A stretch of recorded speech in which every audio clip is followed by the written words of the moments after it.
오늘부터 우리는 이 한 주간을 고난 주간으로 지킵니다. 이번 고난 주간에는 마태복음 27장의 말씀을 중심으로 이 예수님의 고난을 깊이 생각해 보고자 합니다. 이 한 주간 주의 고난에 동참하며 주 안에서 새롭게 거듭나는 은혜의 시간 되기를 간절히 기도합니다.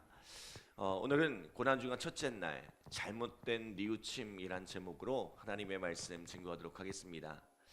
자, 앞서 유다는 대제사장들을 찾아가서 예수님을 은 30에 팔아 넘기기로 약속했습니다. 은 30, 오늘날로 환산하면 약 1200만 원 정도의 금액이라고 했습니다. 예수님의 가치에 비하면 너무나 터무니없이 작은 돈이지만 이 누군가의 마음을 혹하기는 결코 작지 않은 돈이죠. 누군가 차 목사를 밀고 하면 1200만 원을 준대. 그러면 어떤 생각이 들까요? 누군가는 고민해 볼 수 있지 않을까요? 또 누군가는 실제로 행동할 수도 있지 않을까요?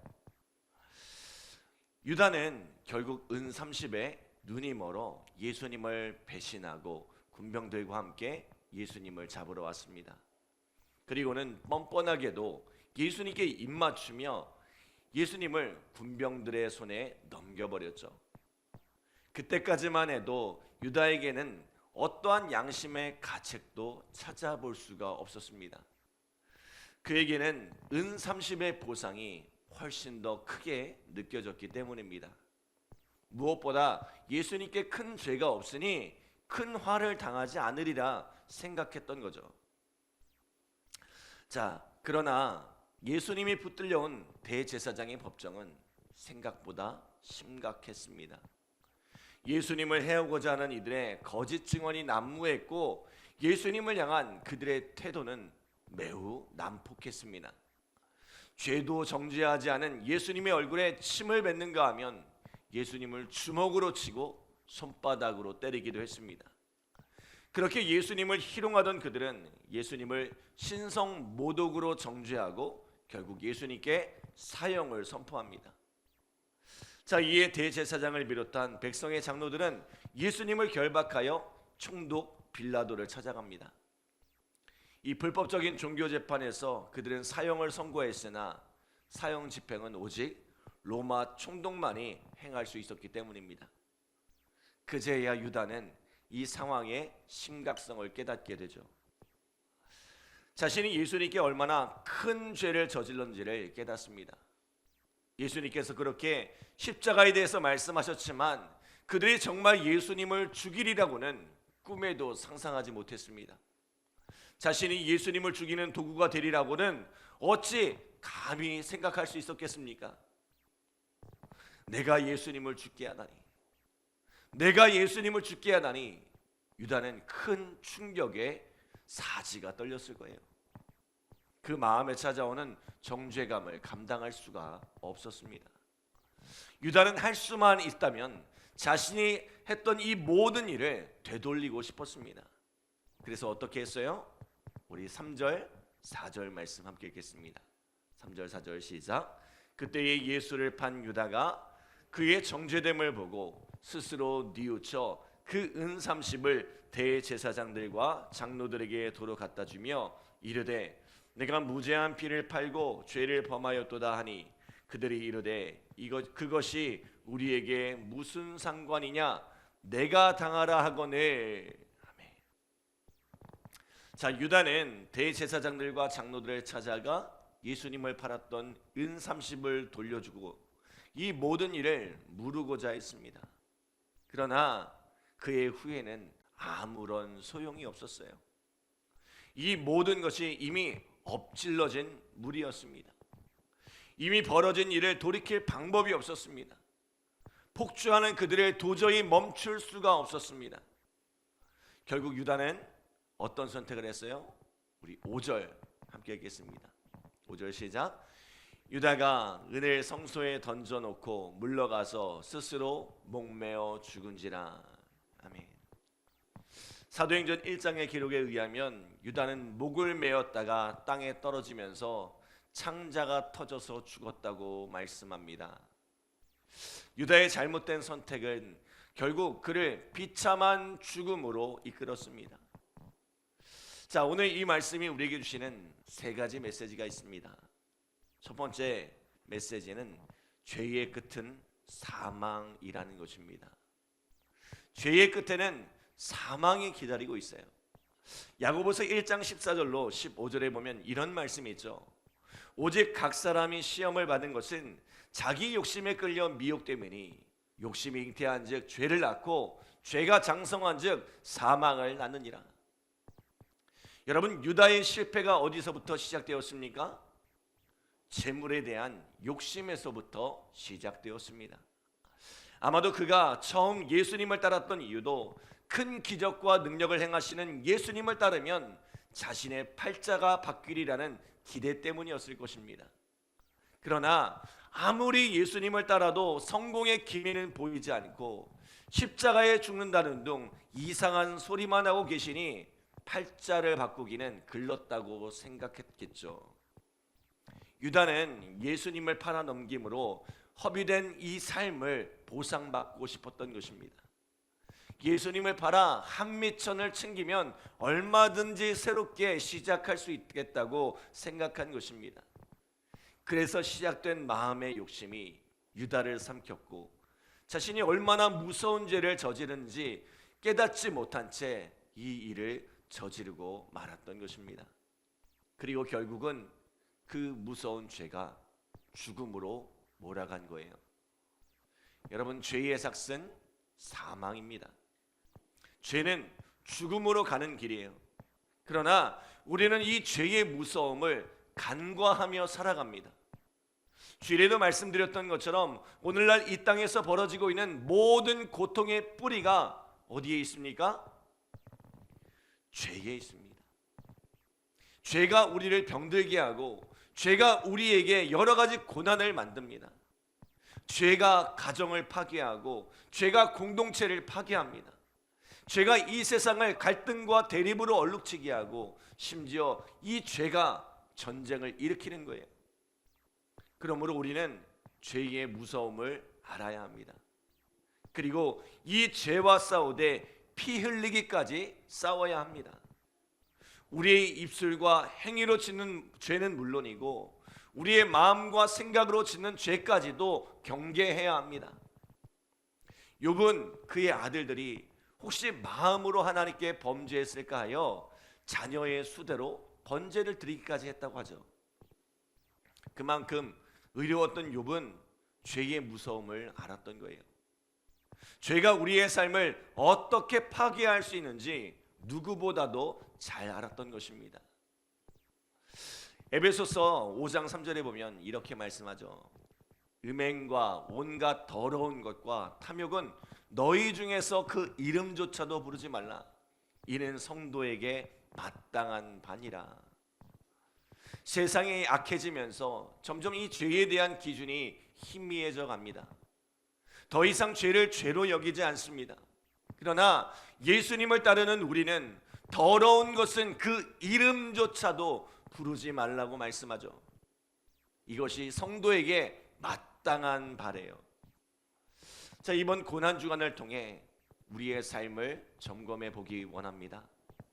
우리의 말과 행실 속에, 우리의 마음과 생각 속에 죄를 품고 있지 않은지, 혹시 우리의 가정과 교회 공동체 안에 하나님의 미워하시는 것들을 품고 있지는 않은지 돌아보기 원합니다. 그리고 오늘 그 죄에서 절연하기를 간절히 기도합니다. 자, 오늘 우리에게 주시는 두 번째 메시지는 우리도 예수님을 판 유다와 다를 바가 없다는 것입니다. 우리는 유다의 배신 때문에 예수님이 십자가에 달렸다고 생각하죠. 그리고 그런 유다는 죽어 마땅하다고 생각합니다. 그런데요, 성경은 예수님께서 누구 때문에 죽으셨다고 기록하고 있죠? 유다 때문에 죽었다고 기록하고 있나요? 어제 우리가 함께 나눴던 이사야 53장 5절에 보면 그가 찔림은 우리의 허물 때문이요 그가 상함은 우리의 죄악 때문이라. 그가 징계를 받음으로 우리는 평화를 누리고 그가 채찍에 맞음으로 우리는 나음을 받았도다라고 말씀합니다. 예수님은 유다의 배신 때문에 죽으신 것이 아니라 우리의 허물, 우리의 죄악 때문에 채찍에 맞으시고 십자가에 달려 죽으셨다는 거예요. 유다가 예수님을 못 박은 것이 아니라 내가 예수님을 못 박은 것입니다. 우리 따라합시다. 내가 예수님을 못 박았습니다. 내가 예수님을 못 박았습니다.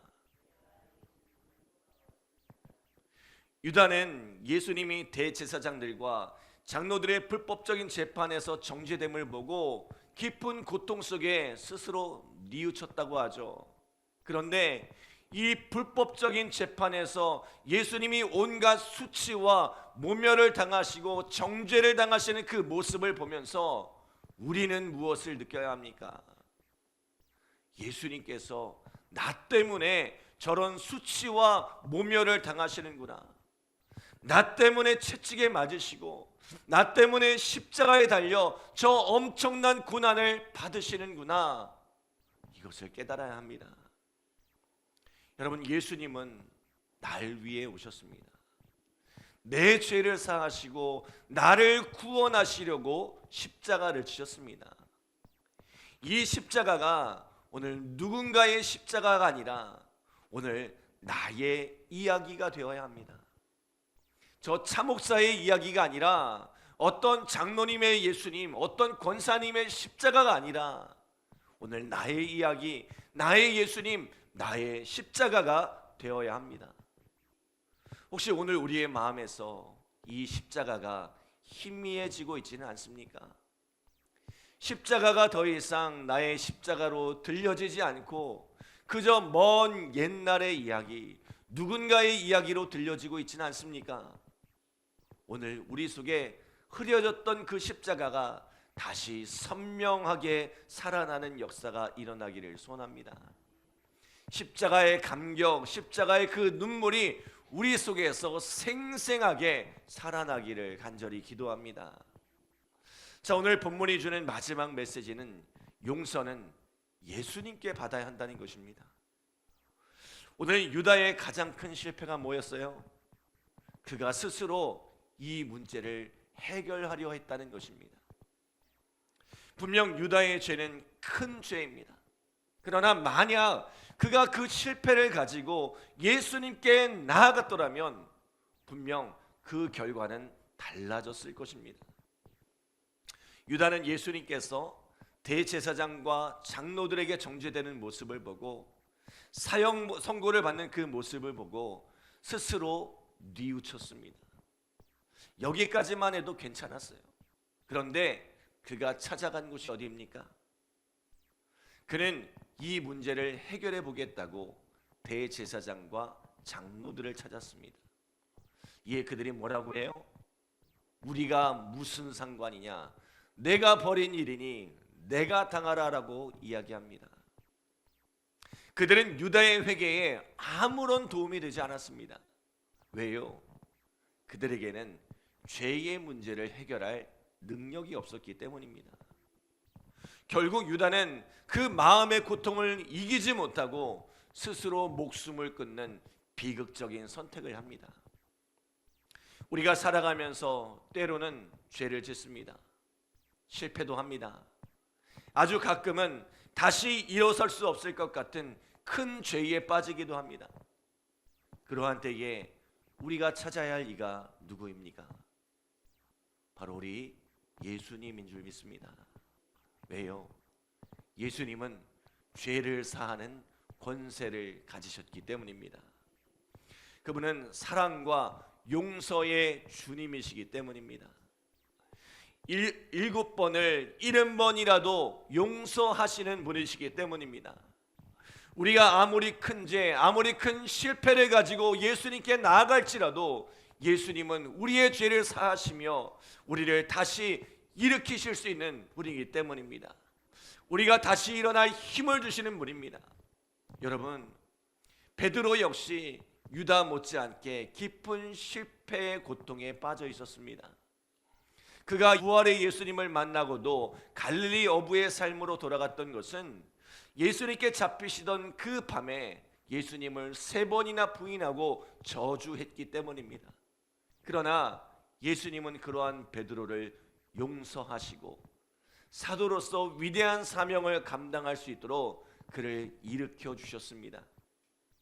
여러분, 우리에게는 돌이킬 힘이 없습니다. 다시 시작할 힘이 없습니다. 그러나 고린도후서 5장 17절에 보면 이렇게 말씀하죠. 그런즉 누구든지 그리스도 안에 있으면 새로운 피조물이라 이전 것은 지나갔으니 보라 새 것이 되었도다. 예수님은 우리를 새롭게 하시는 분입니다. 완전히 새로운 피조물로 거듭나게 하시는 분입니다. 그래서 과거의 실패가 더 이상 우리의 발목을 잡지 못하게 하십니다. 과거의 죄가 우리를 삼키지 못하게 합니다. 그러므로 우리가 예수님께 나아가면 다시 시작할 수 있습니다. 유다와 같은 배신자도 예수님께 가면 다시 일어날 수 있습니다. 실패는 누구나 할 수 있습니다. 그러나 중요한 것은 그 실패를 누구에게로 가져가느냐는 것입니다. 오늘 이 예수님 안에서 참된 회복과 용서의 은혜를 경험하는 우리 믿음의 성도들 되시기를 간절히 기도합니다. 기도하겠습니다. 하나님 감사합니다. 고난주간 첫째 날 우리의 삶 속에 유다의 삶을 돌아보며 우리의 삶을 돌이키기 원합니다.